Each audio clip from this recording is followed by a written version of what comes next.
The judge adjusted his glasses and looked directly at me. Mrs. Mitchell, do you understand that by signing this agreement, you are relinquishing your interest in the marital residence, Mitchell Freight Solutions, the investment accounts, and all associated business assets? A few people behind me shifted in their seats. My husband didn't even try to hide his smile.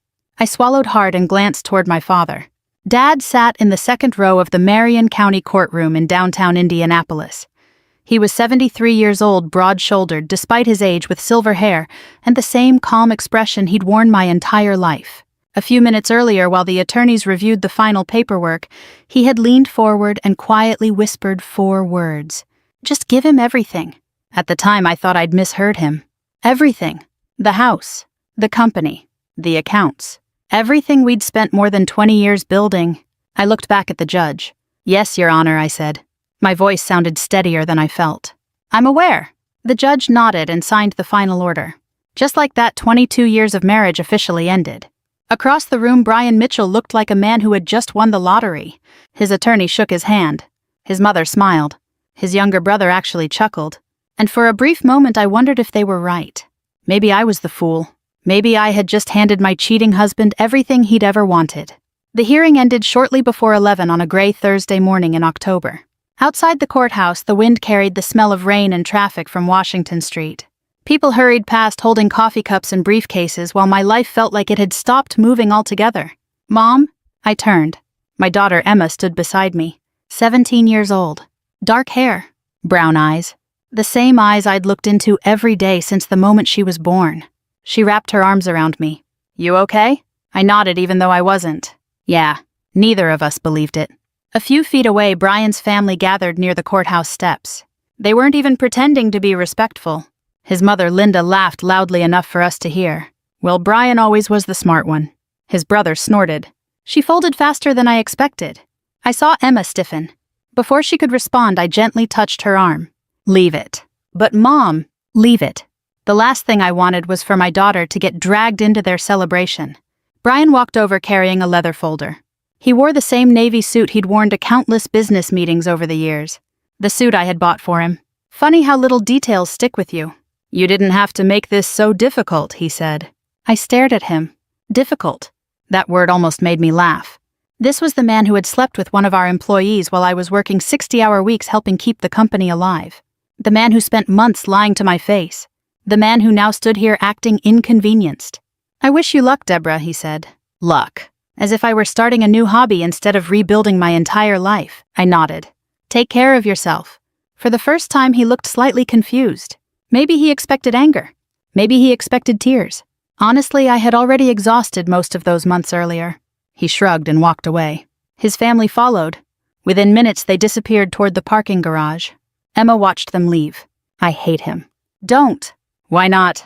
Because carrying that around will hurt you more than him. She looked unconvinced. I couldn't blame her.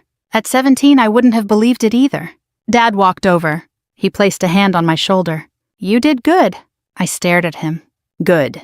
Trust me. Those 2 words had carried me through most of my life. Trust me. When Mom got sick. When I started college. When I launched the business from a tiny rented warehouse on the south side of Indianapolis. Dad had never been a man of long speeches, but he was usually right. Usually. Still, as we walked toward our cars, I wasn't feeling much trust. I was feeling panic.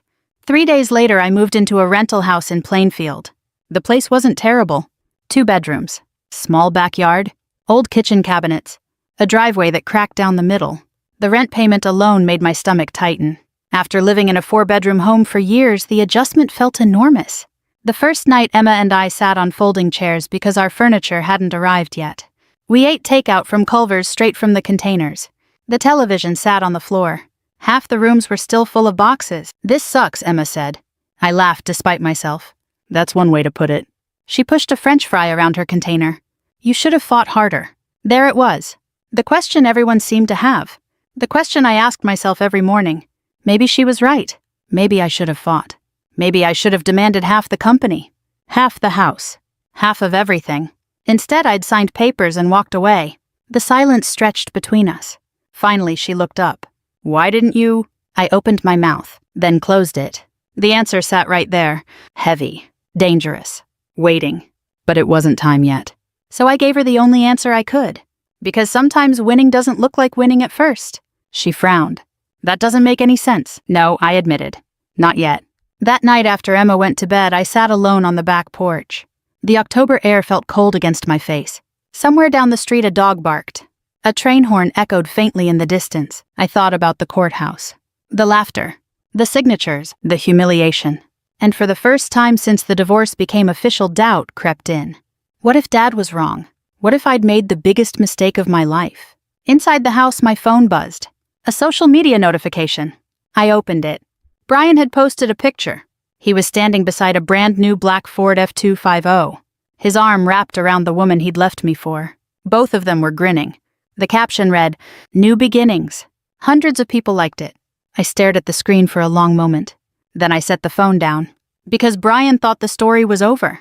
His family thought they had witnessed a victory. The truth was they were celebrating far too early. And none of them had any idea what was already moving quietly beneath the surface. The first electric bill arrived on a Tuesday. I remember because I was standing at the kitchen counter in my rental house in Plainfield, drinking coffee from a chipped Indianapolis Colts mug when I opened the envelope. I stared at the amount for several seconds. Not because it was unusually high. Because for the first time in more than 20 years, every bill belonged entirely to me. No shared accounts. No business income flowing into our household. No safety net. Just me. Outside, a school bus rumbled down the street. The maple tree in my front yard had turned bright orange, and leaves were scattered across the lawn.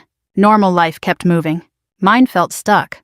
That evening, Emma came home from school carrying a stack of college brochures. She dropped them onto the table. Purdue sent another packet. That's good. She shrugged. College costs money. I knew exactly what she meant. The question hanging in the room wasn't really about college. It was about whether we could afford it now. I looked at her.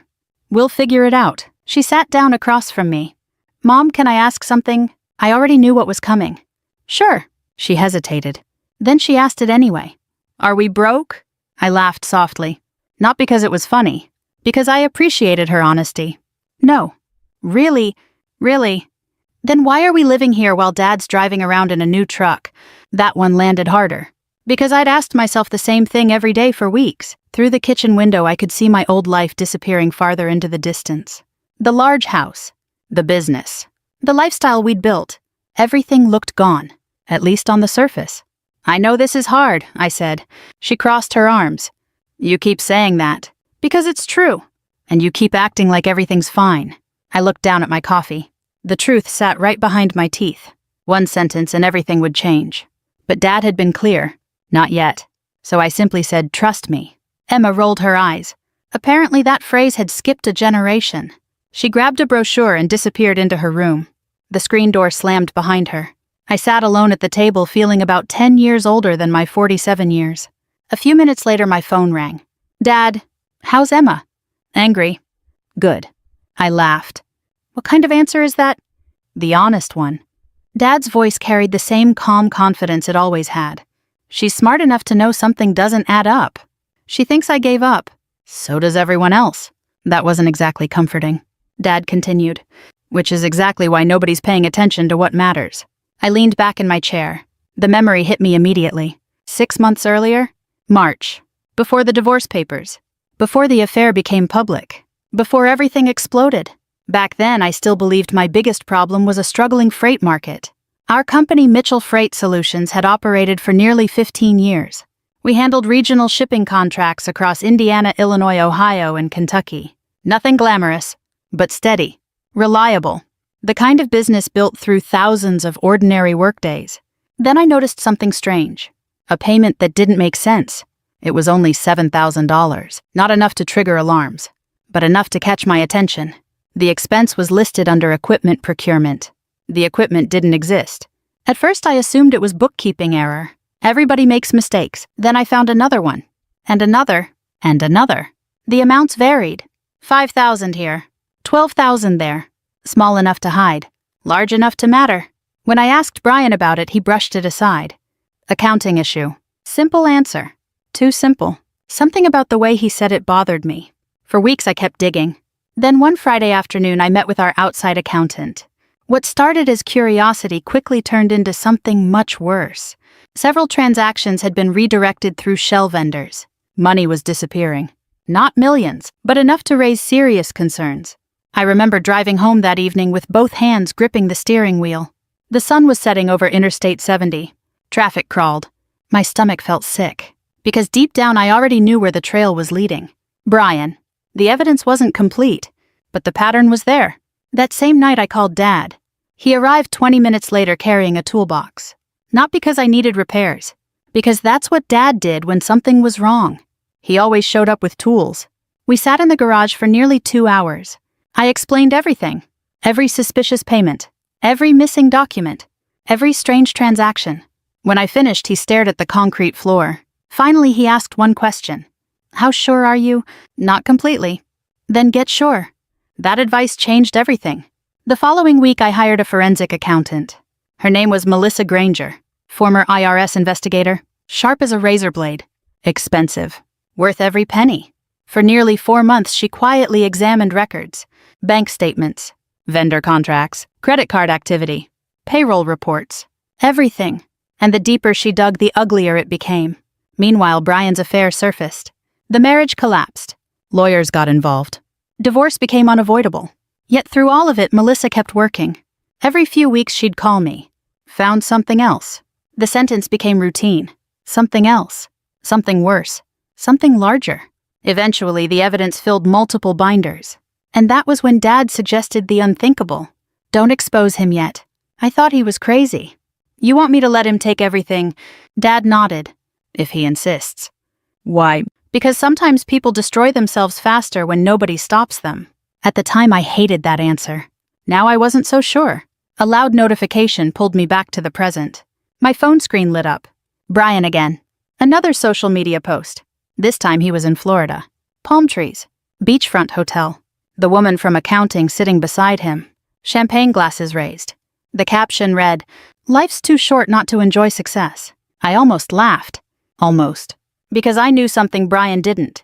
That vacation was probably being paid for with money he couldn't explain. And somewhere in Indianapolis, Melissa was still organizing documents, still connecting dots, still building a picture that was becoming harder to ignore. A week later, I met Dad for breakfast at a Bob Evans off US Route 40. The place smelled like bacon and coffee. Retirees filled most of the booths. Dad listened while I unloaded every fear I'd been carrying. What if this falls apart? What if nobody cares? What if I gave away everything for nothing? He buttered a biscuit, took a bite, then shrugged. I've wondered the same thing. I blinked. You have? Every day. That surprised me. Dad always seemed certain, unshakable. For the first time, I realized he was scared too. He simply hid it better. He pointed his fork at me. Courage isn't being sure. What is it? Moving forward when you're not. We finished breakfast. As we walked into the parking lot, cold November wind swept across the asphalt. Dad opened his truck door, then paused. One more thing. What? He smiled. The people laughing right now aren't going to be laughing forever. I watched him drive away. Part of me wanted desperately to believe him.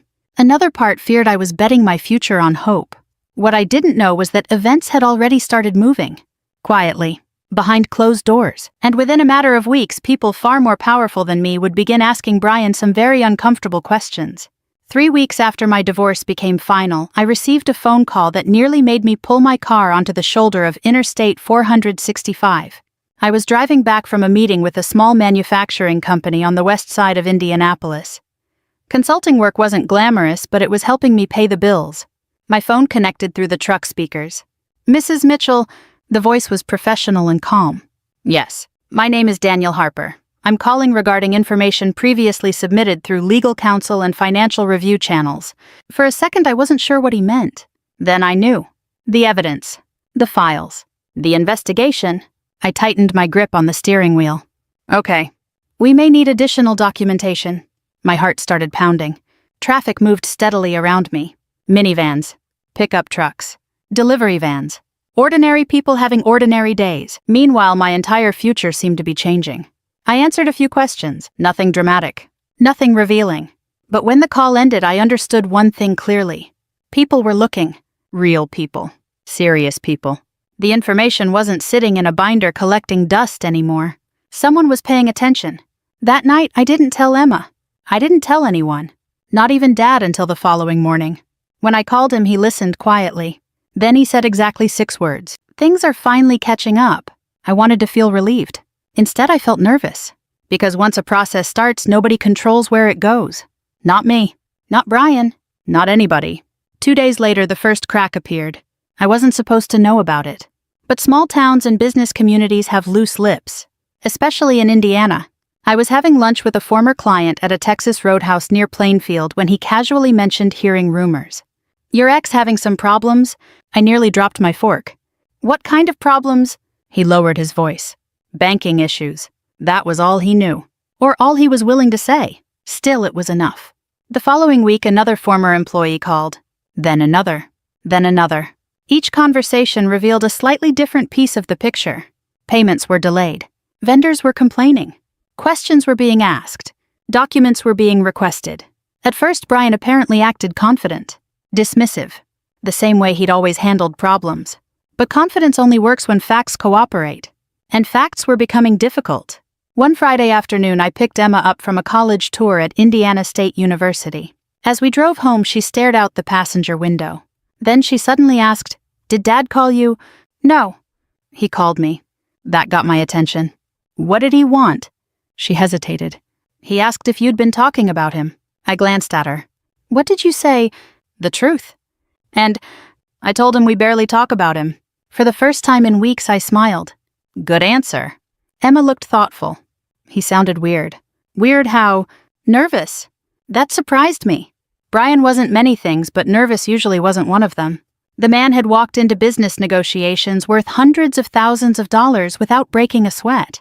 If Emma noticed nervousness, something was changing. Fast. A few days later, I found out just how fast. Melissa called. The forensic accountant. I hadn't heard from her in almost a month. "How are you holding up?" she asked. "Depends on the day." She laughed softly. "Fair answer." Then her tone shifted.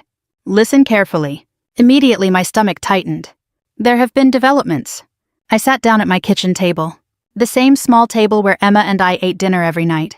"What kind of developments?" Melissa chose her words carefully. "The information trail is getting attention from multiple directions." That wasn't a sentence people casually throw around. I knew enough to understand what it meant. The situation was growing. She couldn't share specifics. Wouldn't share specifics. But before ending the call, she said something I never forgot. "Your father may be one of the most patient men I've ever encountered." I laughed. Trust me, he wasn't born patient. Maybe not, but he was smart. After the call ended, I sat quietly for a long time. Part of me wanted to celebrate. Part of me wanted revenge. Part of me wanted Brian to experience every ounce of humiliation he'd put me through. Then another part of me felt guilty for even thinking that. 22 years is a long time. No matter what someone does, completely disconnecting emotionally doesn't happen overnight. I hated what he'd done. But seeing his life collapse wasn't as satisfying as I once imagined. At least not yet.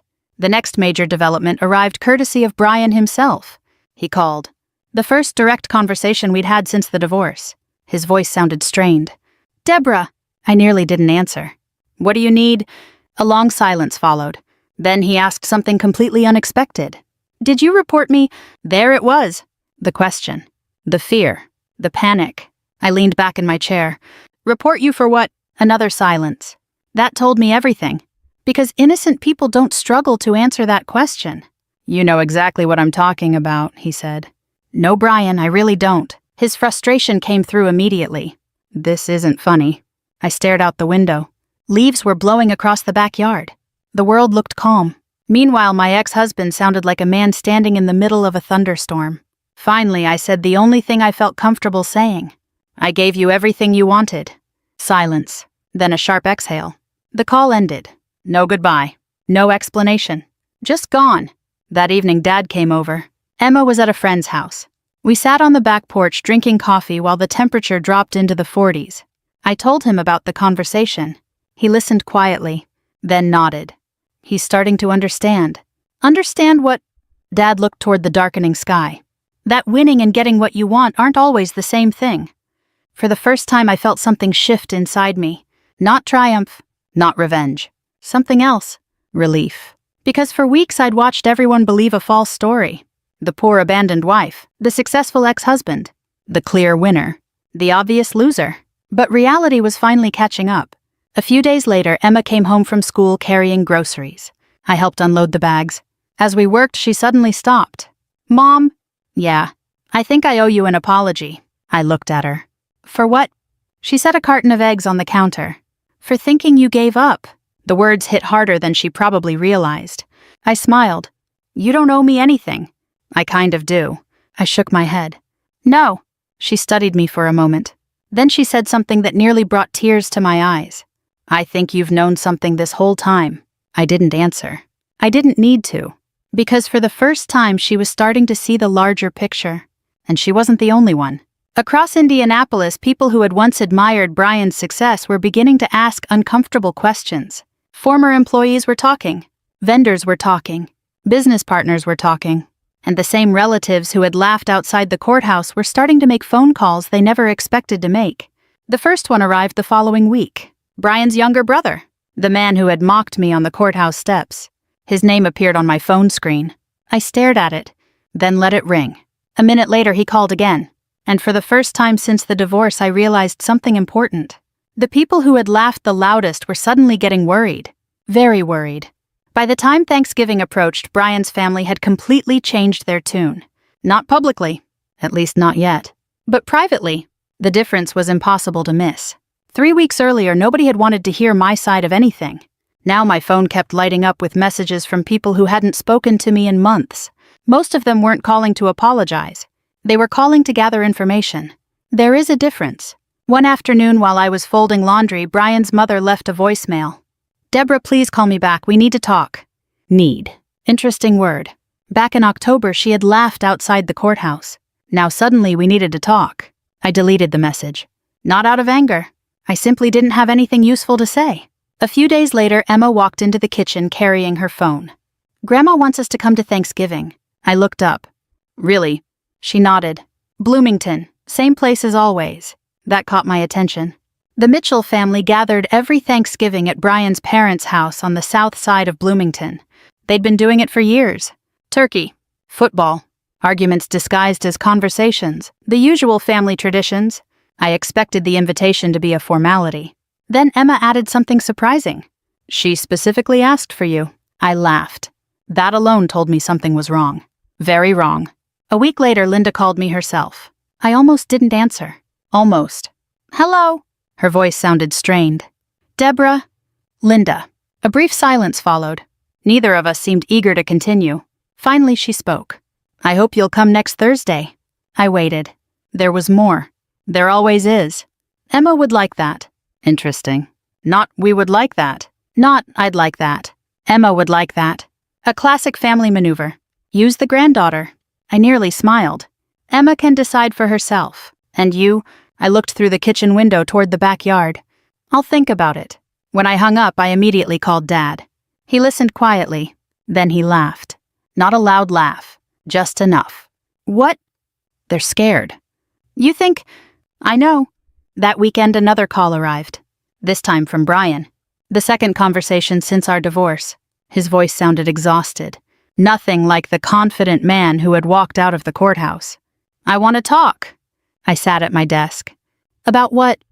"Everything." That answer was so vague it almost qualified as honesty. I let the silence linger. Then I said, "I don't think that's a good idea." His frustration surfaced immediately.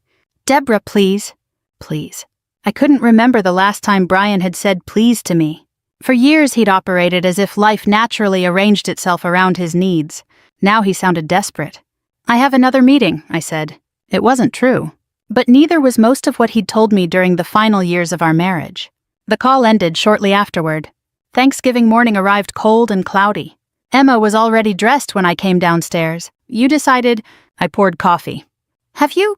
She nodded. "I'm going." I expected that. Despite everything, they were still her family. Then she looked at me. "I'd like you to come." For a long moment I didn't answer. The easy choice would have been staying home, avoiding the drama, avoiding the tension, avoiding Brian. But something in Emma's expression changed my mind. So shortly after noon, we drove south toward Bloomington. The familiar route felt strange. Cornfields, gas stations, small towns.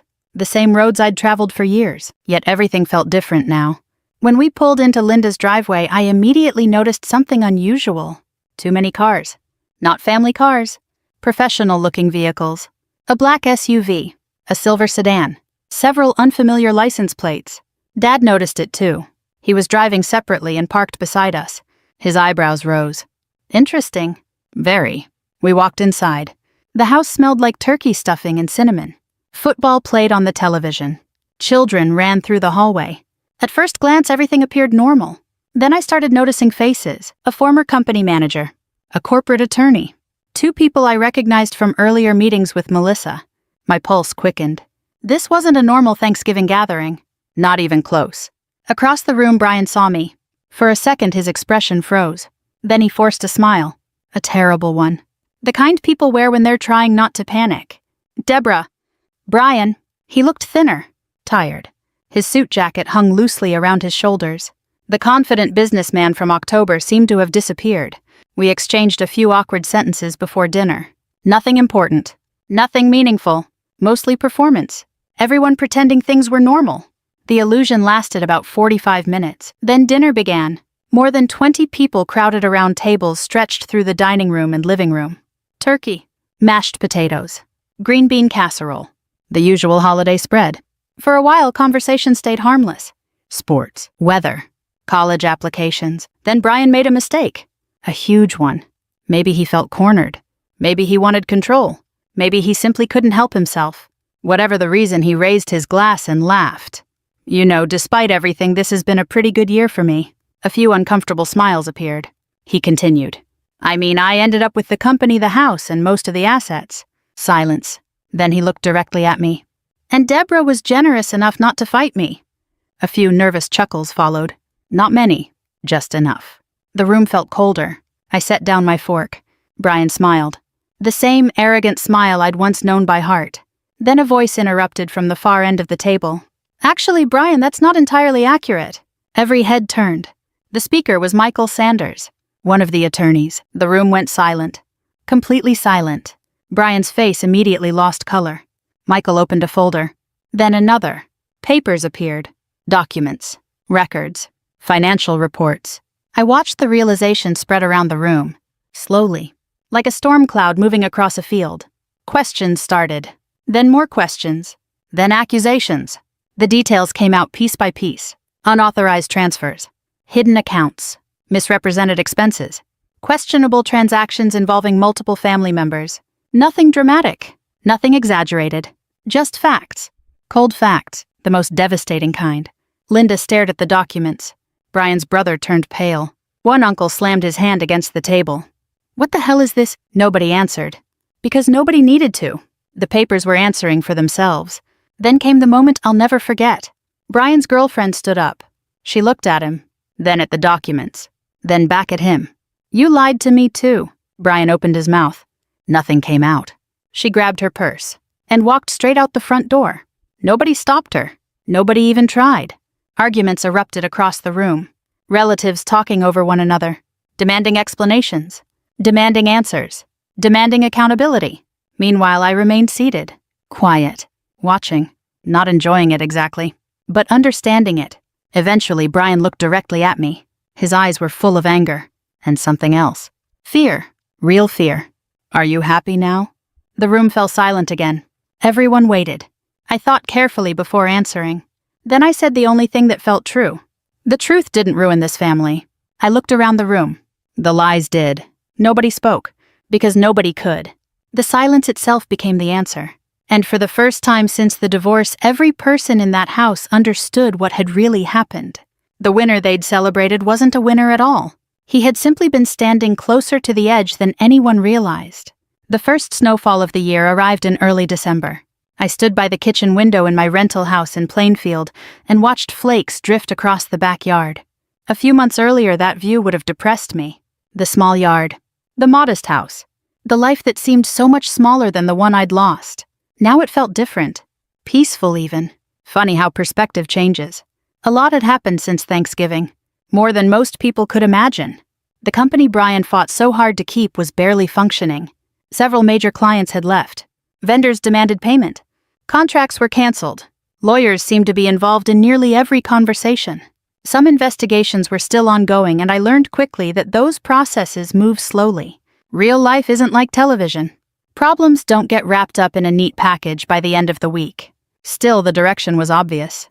The business was collapsing under the weight of decisions Brian had made long before our divorce. And for once, nobody could blame anyone else. Meanwhile, my life kept moving forward. Slowly. Not perfectly, but forward. The consulting work grew.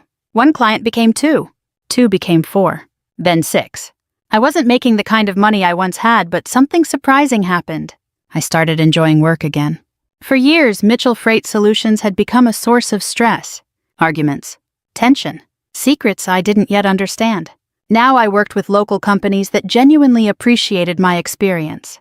Most days I drove around central Indiana visiting warehouses, distribution centers, and small manufacturing plants. The work felt honest, simple, and after everything I'd been through, simple was underrated. One Saturday morning, Emma and I drove to Purdue University for an admitted student event. The sky was bright blue. The roads were clear. As we passed Lafayette, she looked over at me. Nervous? About what? She laughed. Mom, you're squeezing the steering wheel. I glanced down. She was right. I guess maybe a little. You know I'm not moving to Mars. Feels like it? That made her smile. For the first time in a long while, she looked genuinely happy. Not distracted. Not angry. Not carrying the weight of everything that had happened. Just happy. A few weeks later, she received a scholarship offer. Not a full ride, but enough to make a huge difference. When the letter arrived, she screamed so loudly I thought someone had been injured. I came running into the living room. She waved the envelope. Mom. I hugged her before she could finish the sentence. Then we both started laughing. And maybe crying a little too. That night we celebrated with pizza from her favorite place. Nothing fancy. Just one of those evenings that quietly becomes a memory you'll keep forever. A few days later, Dad stopped by.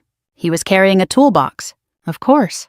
I don't think that man could visit a house without bringing one. We sat at the kitchen table drinking coffee. After a while, I asked a question I'd been thinking about for months. Were you ever worried? Dad nearly spit out his coffee laughing. Worried? About the plan. His laughter grew louder.